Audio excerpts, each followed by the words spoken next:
안경환 교수와 함께하는 베트남 문화 제대로 알기.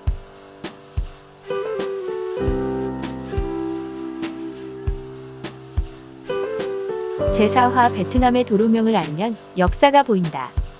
디엔 비엔 푸 거리편. 디엔 비엔 푸 전승지를 아시나요? 안녕하세요. 이 시간에는 디엔 비엔 푸 전승에 대해서 설명을 드리고자 합니다. 설명을 시작하기 전에 오른쪽에 있는 빨간 글자 구독 버튼을 한번 눌러주시고 좋아요 엄지척도 한번 눌러주세요. 감사합니다. 베트남 하면 많이 듣는 단어가 몇 개 있습니다. 하롱만, 사파, 야짱, 다낭, 구찌 땅굴과 같은 유명한 관광지를 제외하고 많이 듣게 되는 것이 호찌민 주석, 디엔 비엔 푸와 보응우엔 잡 장군일 것입니다. 디엔 비엔 푸는 베트남 북쪽 라오스와 국경을 접하고 있는 디엔 비엔 성의 성도로 길이 20km, 폭 6km의 분지 지형인 무엉 타인 계곡에 자리하고 있고 라오스와의 국경에서 35km밖에 떨어져 있지 않습니다. 인구는 약 13만 명 규모의 도시입니다. 이 디엔 비엔 푸에서 보응우엔 잡 장군이 총지휘하여 프랑스와의 독립전쟁인 제1차 베트남 전쟁에서 승리한 마지막 격전지로 아시아 국가가 서양의 유럽 국가를 상대로 하여 싸워 승리한 최초의 전승지입니다. 피압방 민족인 약소 민족이 제국주의 국가 프랑스를 상대로 한 전쟁에서 최초로 승리한 역사적인 전승지가 바로 디엔 비엔 푸입니다. 때문에 디엔 비엔 푸와 보응우엔 잡 장군은 불가분의 관계라고 볼 수 있습니다. 디엔 비엔 푸 전투는 1954년 3월 13일부터 시작되어 5월 7일까지 55일간 프랑스 극동군 원정대와 비엔민 월맹 공산혁명 세력이 맞붙은 서로 한치도 양보할 수 없는 전투였습니다.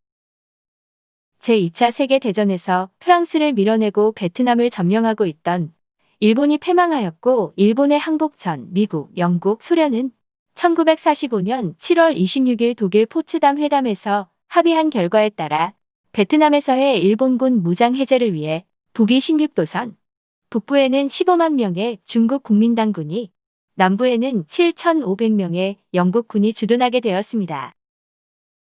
그러나 프랑스는 일본이 패망하자 인도 차이나에서의 프랑스 주권을 요구하였고 급기야 10월에는 프랑스군이 다시 진주하기 시작했습니다. 1946년 3월에는 집권 세력의 부재로 정치적으로 사회적으로 혼란했던 남부 지역의 안정을 되찾자 영국군은 남부 베트남의 치안 책임을 프랑스에 이양하고 철수하였습니다.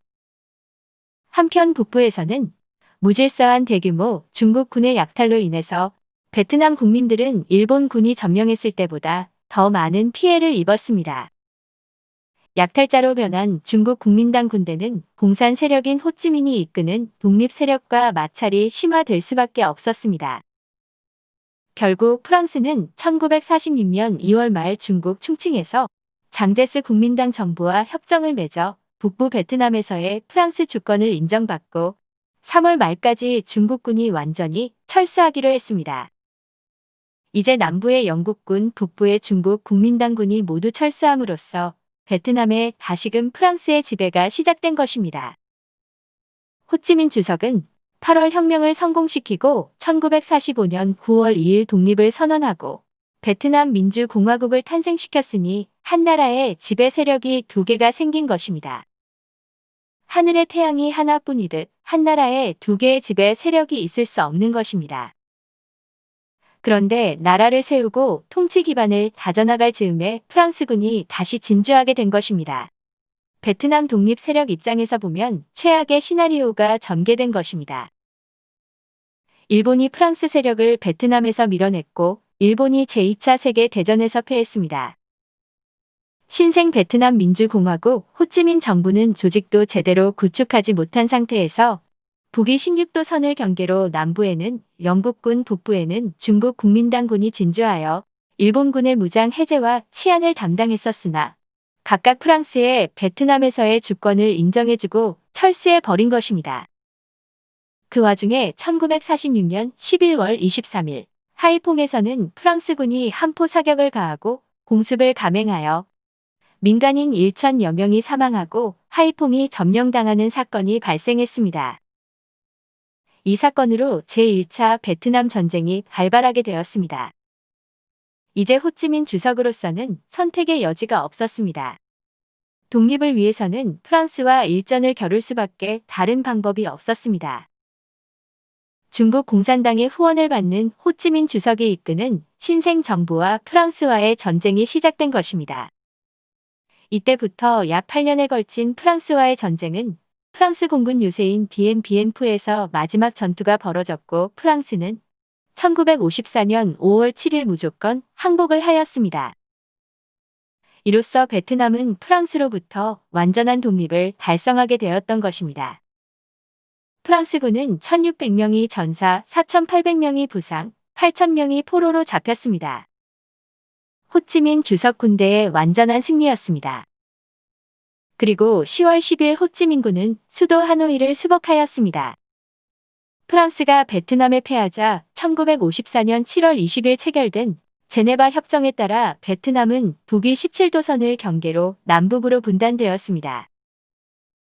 북부에는 호찌민 주석의 베트남 민주공화국이, 남부에는 미국의 지원을 받는 베트남 공화국이 들어섬으로써 베트남은 통일을 위한 제2차 베트남 전쟁의 불씨를 키우게 된 것입니다.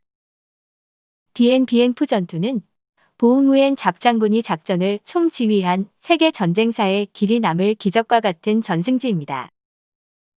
베트남에는 청사의 빛날 승전지 이름을 따서 장명된 디엔비엔푸 거리가 있고 디엔비엔푸는 베트남 국민들의 가슴속에 승전의 감격을 요동치게 할 것입니다.